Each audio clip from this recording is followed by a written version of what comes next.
पहला जो क्वेश्चन है मिसलेनियस का वो एक्चुअली पीएमआई से करना, मैंने लास्ट वीडियो में भी डिस्कस करा था कि अगर आप ट्राई करना पीएमआई, जिन जिन को याद है, नहीं हुआ तो मैं डिस्कस कर दूंगा। काफी सारे बच्चों ने मुझे डाउट भेजा है, मैं बता देता हूँ इसको। उसने कहा लेट ए इक्वल्स टू, ए हमें एक मैट्रिक्स दी है और वो मैट्रिक्स है क्या 0 1 0 0, ये मैट्रिक्स दी हुई है। और उसने कहा show that A I plus B A I plus B A to the whole power n is equal to a to the power n I, a to the power n I plus n a to the power n minus 1 plus n a to the power n minus 1 into b into a। ये उसने कहा है prove करो where I is order matrix, identity matrix of order 2, जिसमें I क्या है हमारे पास, आइडेंटिटी मैट्रिक्स है ऑर्डर 2 की। तो अब देखो सबसे पहले क्या करते थे, पहला स्टेप जो होता था पीएमआई का कि n इक्वल्स टू 1 डाल के चेक कर लो कि स्टेटमेंट ट्रू है या फिर नहीं। तो मैं क्या कर रहा हूँ, दोनों साइड n की वैल्यू 1 डाल देता हूँ। इधर क्या बनेगा ai प्लस ba, और उस साइड क्या बनेगा ai प्लस n की वैल्यू 1 डालूंगा तो a की पावर 0 बनेगी ba, विच इज वेरीफाइड। तो हम लिख देते हैं hence the statement is true for n equals to 1। दूसरे स्टेप में हम एज्यूम करते हैं, assume that the statement is true for n equals to k। हम एज्यूम कर लेते हैं कि statement is true for n equals to k। इसका मतलब हमने एज्यूम कर लिया कि ai plus ba to the power k equals to a to the power k into i plus k a to the power k minus 1 into b into a। तो हमने ये मान लिया कि एज्यूम कर लिया n इक्वल्स टू k के लिए स्टेटमेंट होल्ड करती है, तो मैंने k के लिए लिख लिया। अब इसी की हेल्प से हम क्या प्रूव करते थे, k प्लस 1 के लिए, तो n equals to k plus 1 के लिए तीसरा प्रूव कर देते हैं हम n equals to k plus 1 के लिए। तो k प्लस 1 के लिए लिखूं तो मुझे प्रूव करना है ai plus ba to the power k plus 1 equals to a to the power k plus 1 I plus k plus 1 into a to the power k plus 1 minus 1 करा k हो गया b। ये हमें prove करना है। अब मैं क्या कर रहा हूं, इसमें लेफ्ट हैंड साइड लेके चल रहा हूं। इसमें लेफ्ट हैंड साइड लेके चला तो ai plus ba to the power k into ai plus ba, ये लिख सकता हूं मैं यहाँ पे पावर k इंटू ये क्यों करा मैंने, क्योंकि मैं इसको पिछले स्टेप से इसकी वैल्यू यूज करूंगा। इसकी वैल्यू यूज कर लेता हूं, क्या आएगा a to the power k i plus k a to the power k minus 1 b into a multiplied by ai plus ba। ये मल्टीप्लाई हो गया, इसकी जगह यहां से ये वैल्यू रख दी, सही है। अब जब आप इनको मल्टीप्लाई करोगे तो आप ऑटोमेटिकली क्या देखोगे कि आपका ये वाला रिजल्ट बन गया k प्लस 1 वाला। मल्टीप्लाई कर लोगे, मैट्रिक्स मल्टीप्लिकेशन में तो कोई दिक्कत है नहीं। ये मल्टीप्लाई हुआ, इससे क्या बनाएगा a to the power k plus 1 into I, ये और ये आपस में मल्टीप्लाई हो गए। देखो ये चाहिए ही था। फिर ये पूरी क्वांटिटी इससे मल्टीप्लाई होगी तो क्या बनेगा plus k a to the power k minus 1 into a to the power k into b into I into a, sorry i और a जब मल्टीप्लाई होंगे तो क्या मिलेगा आपको, a मिलेगा। ये दोनों इससे मल्टीप्लाई हो गए, प्लस अब ये इससे मल्टीप्लाई होगा, आपको मिलेगा b a to the power k into a, क्योंकि ये वाला i जब इस वाले a से मल्टीप्लाई होगा तो आपको क्या देगा, a देगा। फिर ये वाला टर्म इससे मल्टीप्लाई होगा, प्लस क्या मिलेगा आपको k a to the power k minus 1 b to the power 2, देखो b और b मल्टीप्लाई हो रहा है, b to the power 2, a और a मल्टीप्लाई होकर क्या बनाएगा a स्क्वायर। ये हमारे पास रिजल्ट आएगा। अब आप इसको सिंप्लीफाई करो, देखो कुछ चीजें कॉमन लेनी पड़ेंगी आपको, आपके पास यही रिजल्ट बन जाना चाहिए वापसी। एक बार आप सिंप्लीफाई करोगे, चेक करोगे, आपका यही रिजल्ट आपको दिखाई देगा वापसी। पॉइंट क्लियर हो रहा है, कोई डाउट? ऐसा हो सकता है कि बीच में आपको ना, ये देखो, हो सकता है मुझे जो देखने से लग रहा है कि आपको इसकी समस्या आ रही होगी, इस ए स्क्वायर को क्या करें, ऐसा हो सकता है। जैसे मैं क्वेश्चन को देख पा रहा हूँ कि आपने ये के वाली वैल्यू यहाँ से डाल दी, फिर ये स्टेप भी कर लिया होगा मल्टीप्लाई करके, तो ये ए स्क्वायर बना है। मुझे ऐसा लग रहा है कि आपको ये समस्या होगी कि इस ए स्क्वायर का क्या करें। बाकी टर्म तो सही है, ए स्क्वायर वाली टर्म में थोड़ी दिक्कत है। आप कुछ मत करो, ए स्क्वायर निकालने के लिए क्या कर सकते हो आप, ए स्क्वायर हमें चाहिए कहीं पे, K plus 1 A to the power N, hold करो 1 मिनट, ये आया ए प्लस के, ए स्क्वायर चाहिए अपने को, है ना। ए स्क्वायर निकालने के लिए आप क्या करो, यहाँ पे या तो वैल्यू 2 डाल लो, यहाँ पे इनको 2 डाल के ए स्क्वायर की वैल्यू डाल के यहाँ पे सब्स्टिट्यूट कर दो, वो वाला प्रोसेस कर सकते हो। हाँ, ये काम आ जाएगा मेरे ख्याल से आपके। ए टू दी पावर, देखना मैंने सारे रिजल्ट सही लिखे हैं एक बारी, किसी को कोई दिक्कत लग रही हो या कोई करेक्शन लग रही हो तो एक बारी चैट बॉक्स पे लिख दो, मैं चैट बॉक्स चेक कर लेता हूँ। सही है, सारी चीजें सही है, बल्कि ये वैल्यू डालने की भी जरूरत नहीं है, ए तो दिया ही हुआ है ना। ए स्क्वायर हमारे पास किसके बराबर हो जाएगा, 0 1 0 0 इंटू 0 1 0 0, तो मैट्रिक्स मल्टीप्लाई कर लो, ये ए स्क्वायर वाली समस्या भी सॉल्व हो जाएगी। अब जब वैल्यू सब्स्टिट्यूट करोगे आपके पास वापसी क्या बन जाएगा, ये वाला रिजल्ट, कौन सा था, ये वाला के प्लस 1, ये वाला रिजल्ट बन जाएगा जब सिंप्लीफाई करोगे। तो इंडक्शन में हम क्या करते थे, n इक्वल्स टू 1, फिर एज्यूम कर लेते थे n इक्वल्स टू k के लिए, फिर प्रूव करते थे n equals to k plus 1 के लिए, और उसके लिए हम वापसी वही रिजल्ट यूज करते थे जो हमने k में बनाया होता था। ठीक है, ये ए स्क्वायर की प्रॉब्लम समझ आ गई, कहां से सॉल्व होगी, कोई दिक्कत है इसमें। अब आप ए स्क्वायर की वैल्यू यहां से जब मल्टीप्लाई करोगे, डालोगे, देखो क्या बनता है, स्क्वायर 0 प्लस 0 0 बना, 0 प्लस 0 0, अरे ये तो और भी अच्छा बन गया। देखो ए स्क्वायर हमारे पास नल मैट्रिक्स आ गई, इसका मतलब ये टर्म तो 0 ही हो गई पूरी, तो यही टर्म आपको यहाँ लिखी मिलेगी, ये वाली देखो, कॉमन ले लेना, यहाँ से k प्लस 1 कॉमन आ जाएगा, ये बन जाएगा, बन गया सही। पॉइंट क्लियर हुआ, कोई समस्या है इसमें। ये पहला डाउट था जो आप लोगों ने भेजा है। उसके बाद आपने भेजा है क्वेश्चन नंबर 5। क्वेश्चन नंबर 5 में कहा है, show that the matrix B transpose B A, B transpose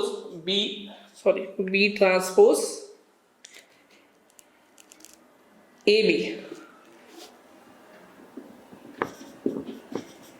ये आपने कहा है कि show that matrix B transpose A B is symmetric और skew symmetric according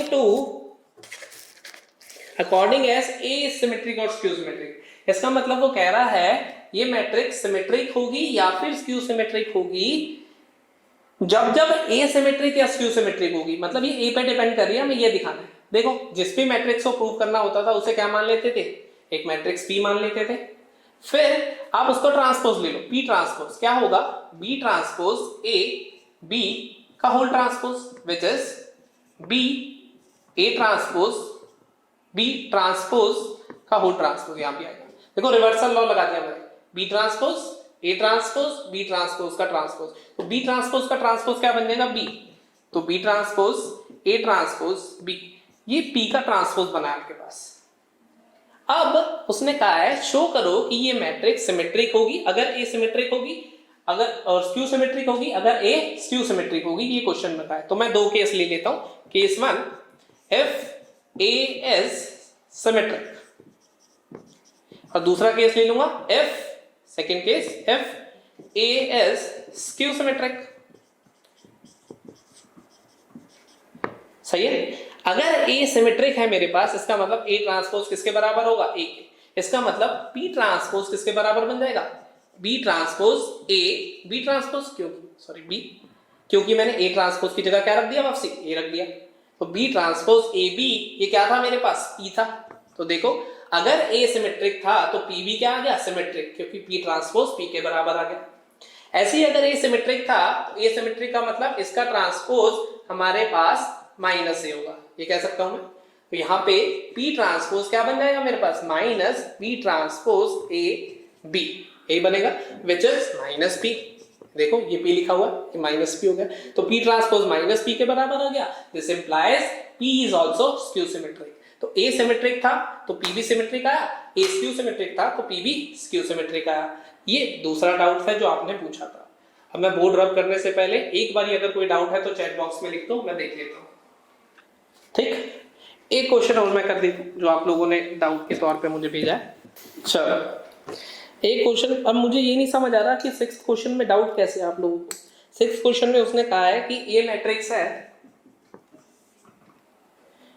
0 2y z 0 2y z x y minus z x y minus z x minus y z x minus y z, ये ए matrix का है। और उसने कहा x Y Z की value बताओ such that A transpose into A is identity matrix, ये कहा है। तो आपको ए ट्रांसपोज पता है, आपको ए भी पता है, आइडेंटिटी से इक्वेट करा दो। ए ट्रांसपोज के लिए क्या करोगे, इंटरचेंज करके लिख दोगे 0 x x 2y y minus y z minus z z into a matrix, ये लिखी हुई है 0 2y z x y minus z x minus y z, इसको किसके बराबर 1 0 0 0 1 0 0 0 1 मल्टीप्लाई करो, एलिमेंट कंपेयर कराओ, एक्स वाई जेड के कंडीशंस मिलेंगे, एक्स वाई जेड की वैल्यू निकाल लेना। मेरे हिसाब से इसमें कोई दिक्कत होनी नहीं चाहिए थी, लेकिन फिर भी आप लोगों ने कहा है तो मैंने इसको डिस्कस कर दिया है। पॉइंट क्लियर हो? एक डाउट आप लोगों ने भेजा था कि मैंने लिखा था कि A B equals to B A equals to I है तो ए और बी एक दूसरे के इनवर्स होंगे, ऐसा लिखा था। तो बच्चे ने पूछा कि हमने तो मैट्रिक्स में लिखा था, मैट्रिक्स मल्टीप्लिकेशन में, कि ए बी बी ए के बराबर नहीं होता है, लेकिन यहाँ तो ए बी बी ए के बराबर हो गया है। बेटा याद करो, हम ट्रू किस चीज को कहते थे, जो ऑलवेज ट्रू हो, जो कभी हो रहा है कभी नहीं हो रहा, उसको क्या बोलते थे, फॉल्स। तो जनरली मैट्रिक्स में हम क्या बोलेंगे कि ए बी बी ए, जैसे नंबर्स में ये हमेशा ट्रू होता है ए बी बी ए के बराबर, तो उसमें लिखते थे A B equal to B A. Not equal का मतलब ये नहीं कह रहे कि कभी हो ही नहीं सकता, नॉट इक्वल का मतलब है जनरली बराबर नहीं होते, कुछ स्पेशल केसेस में हो भी सकता है। जैसे आइडेंटिटी मैट्रिक्स के साथ, इनमें से कोई भी आइडेंटिटी ए इंटू आई करो या फिर आई इंटू ए करो, आइडेंटिटी मैट्रिक्स हमेशा हर मैट्रिक्स के साथ कम्यूट करती है, क्योंकि इधर से मल्टीप्लाई करो या उधर से कोई फर्क नहीं पड़ता है। पॉइंट क्लियर हो? इसके अलावा अभी अभी चैट बॉक्स में किसी ने लिखा है कि बायनोमियल एक्सपेंशन कर सकते हैं क्या। देखो बायनोमियल एक्सपेंशन आप कभी भी इसमें नहीं करोगे। अभी मैं आपको एनसीईआरटी बेस्ड चीजें पढ़ा रहा हूँ। पहली चीज, मैं आपको कंपटीशन जब पढ़ाऊंगा तो आपको हर चीज क्लियर करूंगा कि बायनोमियल कब कर सकते हैं। अब बायनोमियल एक्सपेंशन अगर आपने यूज करा है तो मैं आपको उसके पीछे की थ्योरी बता देता हूँ। एक छोटी सी चीज बताओ मुझे, ए प्लस बी का स्क्वायर, ए प्लस बी का स्क्वायर अगर मैं बायनोमियल से खोलूं तो कैसे बनेगा मेरे पास, 2c0 2c1 सीधे लिख दो, ए स्क्वायर 2ab बी स्क्वायर, यहाँ 2c0 होगा 2c1 होगा या 2c2 होगा, ये तो आप लोग जानते ही हो। लेकिन अब ये हमने बायनोमियल से एक्सपेंड करा, ए प्लस बी का होल स्क्वायर का मतलब क्या था, ए प्लस बी इंटू ए प्लस बी, यही मतलब था ना ए प्लस बी के होल स्क्वायर का मैट्रिक्स में। तो मैट्रिक्स का स्क्वायर का मतलब क्या था, उस मैट्रिक्स को उसी से मल्टीप्लाई करना। अब यहां से देखो क्या बन रहा है, A square plus A B plus B A plus B square, ये इसका एक्चुअल मीनिंग है। हाँ, अगर ए बी और बी ए बराबर हो जाए तो ऐसा लिख सकते हैं, वरना ऐसा नहीं लिख सकते। पॉइंट क्लियर हुआ? अगर ए बी, तो मतलब हम क्या कहते हैं, बायनोमियल तब यूज कर सकते हो जब मैट्रिक्स आपस में कम्यूट कर रही है। कॉम्पिटिटिव क्वेश्चन जब हम करेंगे उसमें दिया होगा मैट्रिक्स कम्यूट कर रही है, तब बायनोमियल लगाने की कोई दिक्कत नहीं, लेकिन अपनी मर्जी से बायनोमियल नहीं लगाएंगे। पॉइंट क्लियर हो? इसको देखो, कोई डाउट है तो लिखो। मिसलेनियस का क्वेश्चन 12 लिखा है एक बच्चे ने डाउट में। चलो एक बार फटाफट से क्वेश्चन नंबर 12 भी देख लेते हैं, बालक की इच्छा पूरी कर देते हैं। If A and B are square matrix of same order, A B equals to B A दिया हुआ है, बहुत बढ़िया, कम्यूट कर सकते हैं। बाय इंडक्शन हमें प्रूव करना है ए बी की पावर एन बी के ए इंटू बी की पावर एन बी की पावर एन इंटू ए होगा। बहुत आसान है। देखो इंडक्शन तो कैसे यूज करना है ये आपको पता ही है, मैं आपको वैसे इसका कंसेप्ट बता देता हूँ।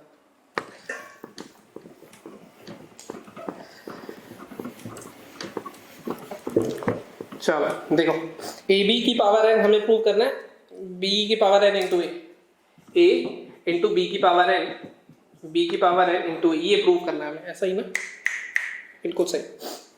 पहले एन इक्वल्स टू 1 के प्लस 1 वो खेल अभी सिखाया था, तो कर ही लोगे।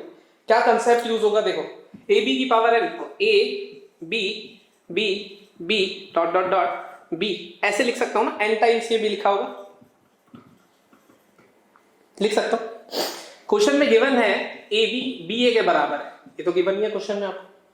मगर ए बी बी ए के बराबर है तो इसको देखो क्या लिख लूंगा मैं, क्या लिख लूंगा, बी इंटू ए, बाकी बी ऐसे ही रहेंगे, डॉट डॉट डॉट चलते रहेंगे। अब बी इधर कितने बचे होंगे, n-1। फिर इस ए बी को क्या लिख लूंगा मैं, बी ए, फिर ए उधर चला गया तो इधर 2 बी हो गए, फिर इधर B B B dot dot dot B, कितने इधर n-2 हो जाएंगे, इधर हुए थे n-1, इधर हो गए थे n-2, फिर ए बी को बी ए, ऐसे एक एक स्टेप इधर चल जाएगा, तो 2-3 करके दिखा दोगे, उसके बाद सीधे ए कहां पहुंचा दोगे, लास्ट में। ऐसे हमेशा ये जो ए बी होगा ये बी ए कन्वर्ट होगा ए इधर, फिर ये A B B A convert होगा ए इधर, ए घूमते घूमते इधर चला जाएगा, ऐसा बन जाएगा। तो आपको ये 2-3 स्टेप करके दिखाने हैं, उसके बाद सीधे लिख देना है, हेंस यहाँ पहुंच गए। पॉइंट क्लियर हुआ, ये कंसेप्ट इसमें यूज होना है बस। वो n के प्लस 1 वाला वो आप खेल कर लेना, ये वाला कंसेप्ट जब आप के प्लस 1 के लिए प्रूव कर रहे होगे उसमें लगा लेना, आपका काम मिल जाएगा। ये इसका कंसेप्ट है, पॉइंट क्लियर हुआ। जैसे आप k के लिए ये लिख चुके होगे, a b to the power k equals to b to the power k into a, ये आपने अज्यूम कर लिया होगा। उसके बाद प्रूव करोगे a b to the power k plus 1 is b to the power k plus 1 into a, ये prove करना होगा।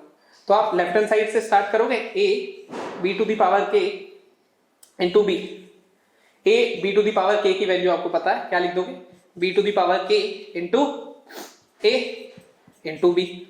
अब इस ab को क्या लिख दोगे, ba, तो b to the power k into b into a which is equals to b to the power k plus 1 into a। देखो कितनी आसानी से हो गया। ट्राई करो इन क्वेश्चंस को, वीडियो दोबारा से देखो, फिर क्वेश्चंस ट्राई करो। फिर भी अगर क्वेश्चन नहीं हो रहे तो मुझे व्हाट्सएप करो, कोई टेंशन की बात नहीं। सही है, पॉइंट क्लियर हुआ, ठीक। चलो अभी तक ये इतने ही डाउट आपने मेरे ख्याल से भेजे हैं, और कोई खास डाउट है नहीं आपका। एक देखो लास्ट वाले क्वेश्चन में 15 क्वेश्चन में i plus A to the power 3 लिखा हुआ है। अब इसको मैं a प्लस बी के क्यूब की तरह खोल सकता हूँ, बिल्कुल खोल सकता हूँ। क्यों, क्योंकि आइडेंटिटी मैट्रिक्स कॉम्यूट करती है, और आइडेंटिटी मैट्रिक्स अभी लिखा था मैंने, आइडेंटिटी मैट्रिक्स सबके साथ कॉम्यूट करती है, तो मैं बाइनोमियल लगा सकता हूँ। पॉइंट क्लियर हुआ।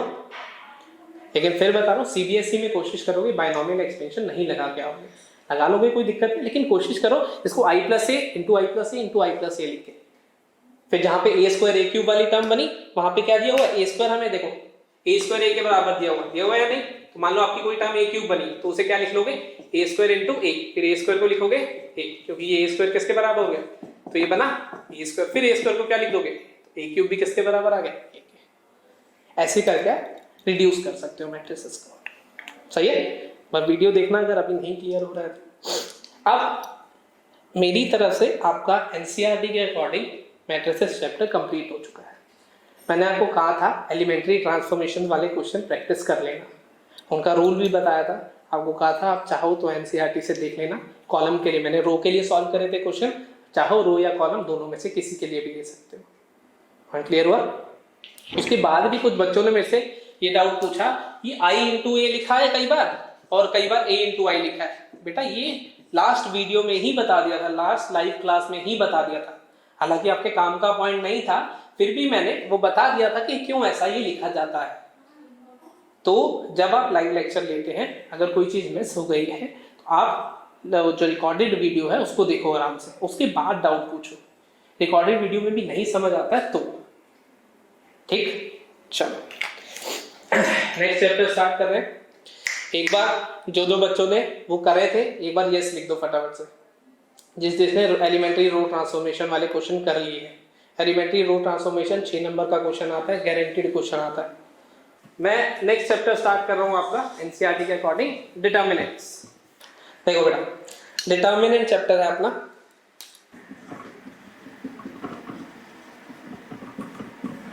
डिटर्मिनेंट आपने थोड़ा बहुत क्रॉस प्रोडक्ट निकालते हुए फिजिक्स में जब देखा होगा तो आपने पढ़ा होगा। डिटर्मिनेंट क्या है, a number associated with a matrix. Matrix क्या थी, एक ऑर्डर अरेंजमेंट था। डिटर्मिनेंट अरेंजमेंट नहीं है, डिटर्मिनेंट क्या है, एक नंबर उसके साथ जो एसोसिएट हो रहा है उसको निकालने का एक प्रॉपर तरीका है। डिटर्मिनेंट है, जैसे फैक्टोरियल है, फैक्टोरियल का क्या तरीका है, 5 फैक्टोरियल कोई आपसे बोले तो आप पहचान लेते हो, इसका मतलब है 5 × 4 × 3 × 2 × 1। तो फैक्टोरियल क्या होगा, एक ऑपरेशन हो गया, 2 + 3 प्लस क्या, एक ऑपरेशन हो गया। ऐसे ही डिटर्मिनेंट क्या है, तरीका है उस मैट्रिक्स का एक नंबर एसोसिएटेड निकालने का, जिसको हम अलग अलग तरीकों से यूज करेंगे जगह जगह पे। हमने करा भी है, पहले भी यूज करा, हमने फिजिक्स में भी क्रॉस प्रोडक्ट निकालने में यूज करा। तो अब देखो डिटर्मिनेंट है क्या, पहले मैं आपको बता रहा हूं 2 × 2 के लिए। पहली चीज, determinant will always be valid for square matrix. Determinant सिर्फ और सिर्फ स्क्वायर मैट्रिक्स के लिए निकाल पाओगे, इसके अलावा नहीं निकाल पाओगे, पहली चीज, ठीक। तो सिर्फ स्क्वायर मैट्रिक्स है, इसलिए मैं पहले क्या ले रहा हूं, 2 × 2। तो अगर कोई मैट्रिक्स है A 2 × 2 A B C D, ये तो इसको रिप्रेजेंट करते हैं ऐसे, A पे बार, जैसे मॉड लगाते थे हम, वैसे ही मैट्रिक्स पे मॉड। मॉड का मतलब यहाँ वो नहीं है पॉजिटिव वाला, इसका मतलब क्या है, determinant. Determinant is A B C D, ऐसे रिप्रेजेंट कर दो क्या, जिसका मतलब होता है AD - BC। ये वाले एलिमेंट मल्टीप्लाई करो माइनस ये वाले element AD - BC। Point clear हो। जैसे अगर लिखा हुआ है, मान लो कोई मैट्रिक्स है A 2 3 4 1, मान लो ऐसा, तो इसका A का डिटर्मिनेंट क्या हो जाएगा मेरे पास, 2 3 4 1। देखो लिखा सेम मिलेगा, वहां पे ब्रैकेट लगी थी, यहाँ पे मॉड लगा हुआ है। फिर से बता रहा हूँ, मॉड का मतलब पॉजिटिव वाला नहीं है, ये डिटर्मिनेंट का सिंबल है इस चैप्टर के लिए हमारा। तो किसी अरेंजमेंट पे अगर ये सिंबल लगा हुआ है, इसका मतलब वो क्या कर रहा है, डिटर्मिनेंट। वैसे तो वो स्पेसिफाई कर देता है मॉड है, डिटर्मिनेंट है, वो आप समझ ही जाओगे। तो इसका मतलब क्या होगा, 2 × 1 - 4 × 3, नीचे वाला एरो माइनस ऊपर वाला एरो, क्या बनेगा, it is 2 - 10 which is -10। Determinant positive negative 0 कुछ भी आ सकता है, कोई दिक्कत नहीं है। 2 × 2 का डिटर्मिनेंट इज ऊपर वाला एरो माइनस नीचे वाला एरो, ये एक ऑपरेशन है हमारे पास। पॉइंट क्लियर हुआ, डिटर्मिनेंट कैसे इवैल्यूएट करना है, ये कोई समस्या इसमें। अब आ जाता हूं मैं 3 × 3 पे। 3 × 3 का डिटर्मिनेंट आपको कैसे इवैल्यूएट करना है, A11 A12 A13 A21 A22 A23 A31 A32 A33, ये डिटर्मिनेंट आप इवैल्यूएट करना चाहते हैं। अब ये डिटर्मिनेंट अकॉर्डिंग टू रो या फिर अकॉर्डिंग टू कॉलम एक्सपेंड होगा। जो डिटर्मिनेंट है आपका, वो अकॉर्डिंग टू रो या फिर अकॉर्डिंग टू कॉलम एक्सपेंड होगा। देखो अगर आपको याद हो, आप क्रॉस प्रोडक्ट निकालते हुए कुछ ऐसा लिखते थे, I J K, यहाँ पे एक वेक्टर, यहाँ पे एक वेक्टर, ऐसे क्रॉस प्रोडक्ट निकाल लेते थे। तो ये भी 3 × 3 का डिटर्मिनेंट ही है, अगर आप कायदे से देखो तो। अब इस डिटर्मिनेंट को आपको कैसे इवैल्यूएट करना है, it is equal to A11, अभी मैं क्या कर रहा हूं, एक्सपेंशन अलोंग फर्स्ट रो के अलोंग मैं एक्सपेंशन कर रहा हूं। A11 इनटू, अब क्या करो, A11 के कॉरेस्पॉन्डिंग रो और कॉलम दोनों हटा दो। A11 के कॉरेस्पॉन्डिंग रो और कॉलम दोनों हटा दो, क्या बचा, A22 A23 A32 A33, यही बना, माइनस A12 इनटू, अब A12 के कॉरेस्पॉन्डिंग हटा दो तो क्या आएगा, A21 A23 A31 A33 plus A13 into, A13 के कॉरेस्पॉन्डिंग हटा दो, A21 A22 A31 A32, ये हमारे पास है वैल्यू ऑफ दिस डिटर्मिनेंट 3 × 3। ये मैंने जो एक्सपेंशन करी है, ये रो 1 के अलाउ करी। अब जो सबसे पहला डाउट आपको आएगा वो ये आएगा कि बीच में कब माइनस कब प्लस लिया, ये नहीं पता चलेगा। सबसे पहला सबसे बेसिक डाउट सबको आता है, कोई दिक्कत नहीं। इसकी एक्सप्लेनेशन दूंगा थोड़े टाइम बाद। हम एक टॉपिक पढ़ेंगे कोफैक्टर एंड माइनस, इसमें इसकी एक्सरसाइज है 5वीं या 6वीं या 4th एक्सरसाइज है, उसमें इसकी एक्सप्लेनेशन दूंगा। अभी के लिए मैं इतना बता देता हूं आपको, जब जब I + J ऑड होगा तब तक माइनस साइन आएगा। I + J इसके पास ऑड है, I + J इसके पास ऑड है, I + J इसके पास ऑड है और I + J इसके पास, A I J ऐसे रिप्रेजेंट करते थे ना एलिमेंट को। जब जब I + J ऑड होगा ये माइनस साइन आएगा ही आएगा। इसका रीजन है कोफैक्टर हम लोग पढ़ेंगे 1-2 एक्सरसाइज के बाद, तो तब उसको क्लियर करूंगा, क्योंकि कोफैक्टर की डेफिनेशन ही कुछ ऐसी है, -1 to the power I + J, ये डेफिनेशन है कोफैक्टर की।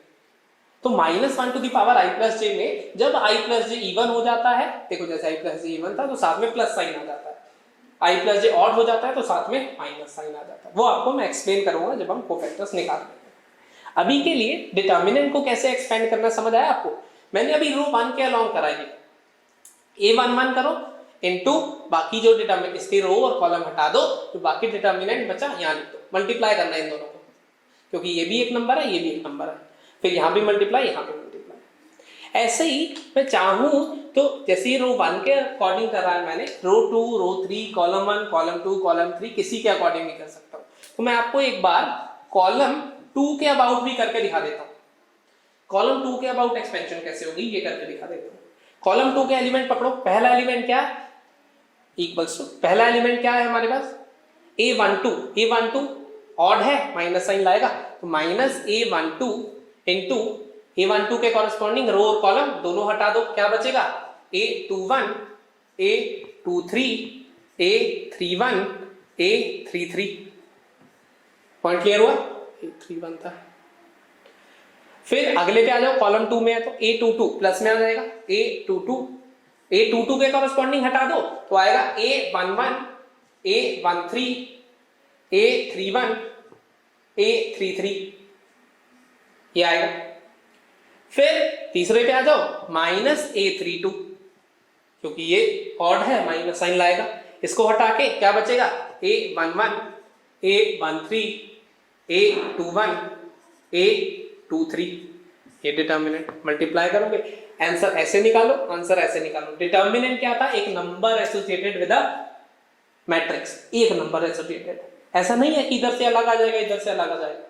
थ्रू आउट किसी भी कॉलम किसी भी रो से आप इवेल्युएट करोगे हमेशा डिटर्मिनेंट की वैल्यू सेम आएगी। ऐसे मत कहना कि सर मैंने इससे करा तो 5 आ रहा है, इससे करा तो 5.5 आ रहा है, 6 आ रहा है, ऐसा नहीं हुआ। किसी भी रो किसी भी कॉलम से करोगे, अगर कोई कैलकुलेशन मिस्टेक नहीं कर रहे, जो कि थोड़ा तुम्हारे लिए टफ टास्क है, लेकिन फिर भी कोशिश करोगे तो नहीं होगी। अगर कोई कैलकुलेशन मिस्टेक नहीं कर रहे तो रो से और कॉलम से सेम होगा। सही, ये अपना है एक्सपेंशन ऑफ डिटर्मिनेंट, डिटर्मिनेंट को एक्सपेंड कैसे करते हैं। सही है, इस पे बेस्ड आपको आपकी पहली एक्सरसाइज मिलेगी। बहुत ही सिंपल है, 2x2 3x3 दोनों बोर्ड पे लिखे हुए हैं। अगर कोई डाउट है अभी चैट बॉक्स में लिखो, मैं क्लियर कर देता हूँ फटाफट से, 1 सेकंड लूंगा सिर्फ। ये आपकी एक्सरसाइज हो गई। पहली एक्सरसाइज में मैं देख लेता हूँ, फिर भी आपको कुछ और तो नहीं चाहिए। पहली एक्सरसाइज में आपको और कुछ नहीं चाहिए, डिटर्मिनेंट इवैल्यूएशन की डाउट। सही है, बढ़िया। अब एक छोटा सा क्वेश्चन दे रहा हूँ, बहुत छोटा सा, x2 4x equals to 3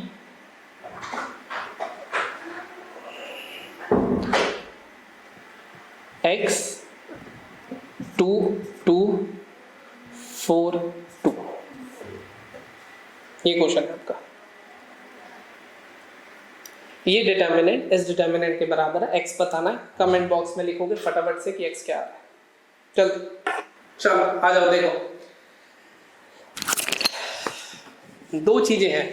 एक जो कॉमन मिस्टेक जिसकी मुझे आप लोगों से पूरी उम्मीद थी, आप मेरी उम्मीदों पे मेरी एक्सपेक्टेशन में पूरे खरे उतरे हो, जो मुझे पता था आप गलती करोगे इसलिए मैंने क्वेश्चन दिया था। देखो x2 4x अगर ये मैट्रिक्स होती इस बराबर टू दूसरी मैट्रिक्स 2 2 4 2, अगर ऐसा होता तो आपकी x की वैल्यू 2 आती और मैं आंसर सही बोलता। अगर ये मैट्रिक्स होती तो बहुत सारे बच्चों ने आंसर 2 बोला है कंपेयर करके जैसे मैट्रिक्स में करते थे, लेकिन मैट्रिक्स तो है नहीं। तो आपको क्या करना है, ये आंसर नहीं देना है, आपको क्या करना है, इसको इवेल्युएट करो। x² - 8 equals to 4 - 8। तो x² की वैल्यू आ रही है 4, x की वैल्यू आ रही है +-2, तो इसका आंसर क्या है +-2। क्लियर हुआ कंसेप्ट?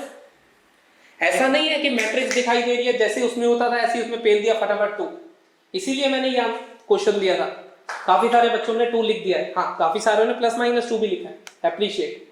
लेकिन थोड़ा ध्यान से देखो चीजों को, लाइव क्लासेस को उतनी ही सीरियसली लो जितने को वैसे लेते थे।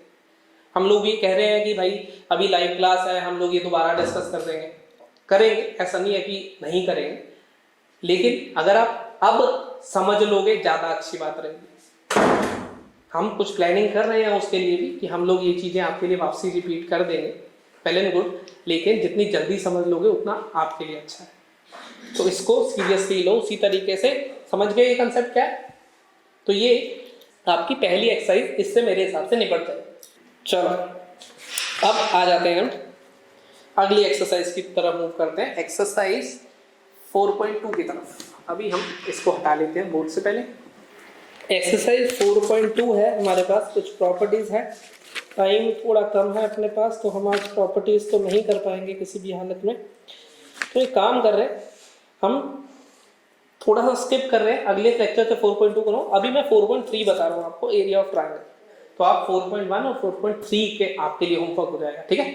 4.2 में टाइम थोड़ा ज़्यादा लग रहा है, 8 बज गई है, तो मैं 8:15 तक क्लास लूँगा क्योंकि 10-15 मिनट लेट क्लास स्टार्ट हुई थी। तो उससे पहले अगर कोई जाना चाहे तो बाय बाय, लेकिन मैं 8:15 तक रहूँगा, ठीक है। तो क्लास मैं एरिया ऑफ ट्रायंगल की बात कर रहा हूँ, हमने पहले भी यूज़ कराई है एरिया ऑफ ट्रायंगल। ये जो डेल्टा लिखा है ना, डिटर्मिनेंट को डेल्टा से भी एक्सप्रेस करते हैं। डेल्टा का मतलब भी डिटर्मिनेंट होता है, तो वो मेंशन होता है कि डेल्टा को क्या करें। तो अभी मैंने ट्रायंगल सिंबल बना दिया, चलो हटा देता हूँ, ट्रायंगल लिख देता हूँ। 3 वर्टिसेस, ट्रायंगल तो तुम बचपन से जानते हो, x1 y1, x2 y2, x3 y3, point A, point B, point C। तो एरिया ऑफ ट्रायंगल क्या आता है हमारे पास, area equals to half determinant x1 y1 1, x2 y2 1, x3 y3 1। ये हाफ डिटर्मिनेंट, और ये अगर आपको याद हो आपने बचपन में क्लास 10th में या मेरे ख्याल से क्लास 9th में, मेरे को तो ये पढ़ाए बड़ा टाइम हो गया, क्लास 9th तक मुझे याद नहीं, शायद 10th में था, ऐसा फॉर्मूला पढ़ा होगा। हाफ ब्रैकेट में होगा y2 into x1 minus x3 plus y1 into x3 minus x2, याद आ रहा है कुछ ऐसा फॉर्मूला था। आपको अपनी +1 के एनसीईआरटी में भी लिखा मिल जाएगा। हाँ ये लिखा होगा, मैं आपको रिपीट कर देता हूँ, half x1 into y2 minus y3 plus x2 into y3 minus y1, वो वाला फॉर्मूला, वो इसी की एक्सपेंडेड फॉर्म है। देखो वो जो फॉर्मूला आपने तब पढ़ा था वो इसी के एक्सपेंडेड फॉर्म है। तो अब से जब हम इवेल्युएट करेंगे तो देखो देखने में भी बहुत आसान है, x1 y1 कोऑर्डिनेट लिखे 1, x2 y2 1, x3 y3 1, half, खत्म होगी बात। लेकिन बात अभी खत्म नहीं हुई क्योंकि डिटर्मिनेंट पॉजिटिव नेगेटिव दोनों आ जाता था, लेकिन एरिया हमेशा क्या रहता है, पॉजिटिव। तो आपको एक मॉड भार और लगाना पड़ेगा। अब ये जो है, ये कौन सा जो भार मैंने लगाया, ये अपना मॉड है जो पॉजिटिव करता था, इसलिए मैंने अलग पेन से लगाया। अब ये वो वाला मॉड नहीं है डिटर्मिनेंट वाला, ये डिटर्मिनेंट वाला है। जो भार लगाया वो मैंने किससे लगाया, मॉड से पॉजिटिव करूंगा इस क्वांटिटी को, क्योंकि एरिया हमेशा पॉजिटिव क्वांटिटी होती है। तो यहां से मान लो अंदर से डिटर्मिनेंट से -3 आ रहा है सॉल्व करके, तो मेरा आंसर क्या होगा, 3 स्क्वायर यूनिट्स। अब इस मॉड को कंपटीशन में भी काफी इंपॉर्टेंस मिलती है। कैसे, वो मुझे क्या देता है, पहली चीज तो मुझे ये कह देगा 1,2, 2,3, -1,2, ये हमारे पास कुछ वो है वर्टिसेस है, एरिया बता दो। तो मैं एरिया क्या करूंगा, हाफ 1 2 1 2 3 1 -1 2 1, ये डिटर्मिनेंट निकालूंगा, इसका भी मॉड ले लूंगा, ये एरिया आ जाएगा। बहुत इजीली आप लोग इवैल्यूएट कर ही सकते हो। लेकिन इसी में दूसरे टाइप का क्वेश्चन दे देता है वो, खेल करने के लिए। दूसरे टाइप का क्वेश्चन क्या देता है, कहता है area is 3 square units k, 1 2, 1 3, 4, ये वर्टिसेस है, k बता दो। तब आप क्या करोगे, हाफ k 1 1 2 1 1 3 4 1 मॉड को किसके बराबर रख दोगे, 3 के। लेकिन एक्चुअल में किसके बराबर रखना होगा आपको, +-3 के, क्योंकि एक मॉड इसके बाहर भी था। तो अगर मैं भार वाला मॉड कंसीडर करूं, ये वाला भार वाला मॉड =3 आया होगा जब मैंने सॉल्व करा होगा था। तो जब मैं इस मॉड को हटा दूंगा, यहाँ पे मॉड हटाते हैं तो दूसरी साइड क्या आ जाता है, +-. तो इसका मतलब यहाँ से 2 वैल्यूज ऑफ किए आएंगे। जनरली क्वेश्चन में गलती क्या होती है, हम =3, ये वाला डिटर्मिनेंट =3 लेके चल देते हैं, बाहर वाले मॉड को याद नहीं रखते हैं। लेकिन हमेशा याद रखो जब क्वेश्चन रिवर्स आ रहा है तो इस k की 2 वैल्यूज एग्जिस्ट करेंगे, मतलब 2 करेंगे या 1, वो उस पे क्वेश्चन पे डिपेंड कर सकता है। हो सकता है मान लो कहीं पे k में क्वाड्रेटिक बन जाए लेकिन रिपीटेड रूट आ जाए तो एक ही करेगी। लेकिन मैं क्या कह रहा हूँ कि +-3 लेना जरूरी है। तो जब आप ऐसे क्वेश्चन करोगे +-3 लोगे। पॉइंट क्लियर हुआ, ये दूसरे टाइप का क्वेश्चन है। तीसरा बहुत सिंपल सी चीज है, वो 3 पॉइंट देगा, कहेगा प्रूव कर दो इसे कोलिनियर यूजिंग डिटर्मिनेंट।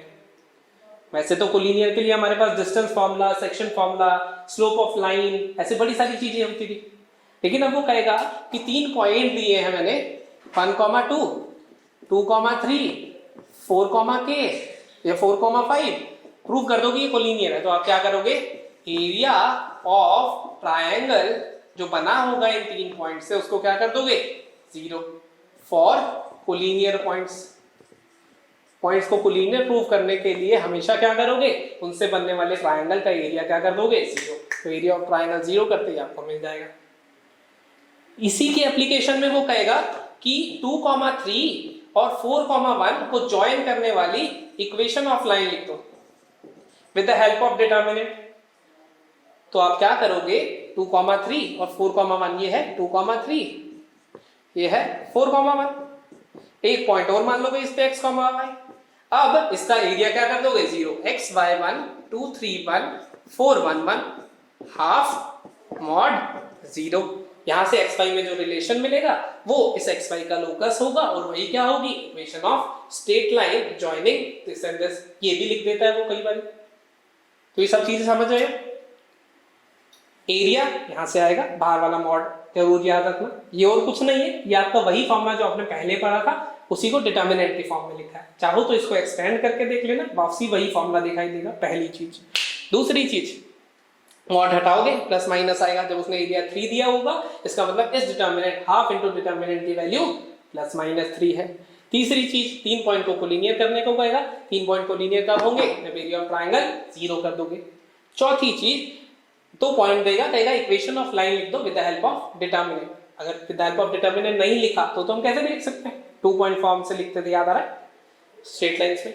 लेकिन उसने कहा with the help of determinant, तो उस पे क्या करोगे, एक पॉइंट x, y ले लोगे और इसका एरिया ऑफ ट्रायंगल 0 कर दोगे। यहां से x, y में जो रिलेशन आएगा वो आपका रिक्वायर्ड रिलेशन होगा, वो आपकी इक्वेशन ऑफ लाइन होगी। Point clear? कोई समस्या, कोई डाउट? फटाफट से देखो, कोई डाउट है चैट बॉक्स में लिख दो। यही आपकी एक्सरसाइज है 4.3, इतना ही है, बहुत सिंपल सा, हमने पहले भी पढ़ रखा है कोऑर्डिनेट में, इसलिए टाइम कम था तो मैंने इसको पहले कवर कर दिया। 4.2 इस पूरे चैप्टर की मेन एक्सरसाइज है। 4.2 से डिटर्मिनेंट का सीबीएसई में गारंटीड क्वेश्चन आएगा, तो इसलिए 4.2 को मैंने अभी नहीं करा क्योंकि अब टाइम कम था। मैं कुछ प्रॉपर्टी अब बताता, कुछ अगली बार बताता, समस्या होती है ना, उसको अगली बार शुरू करूंगा। इसको देखो, कोई डाउट है या डिटर्मिनेंट के बारे में जितना बताया है उसमें कोई डाउट है, चैट बॉक्स आपके लिए ओपन है, लिखो फटाफट से, पूछ लो।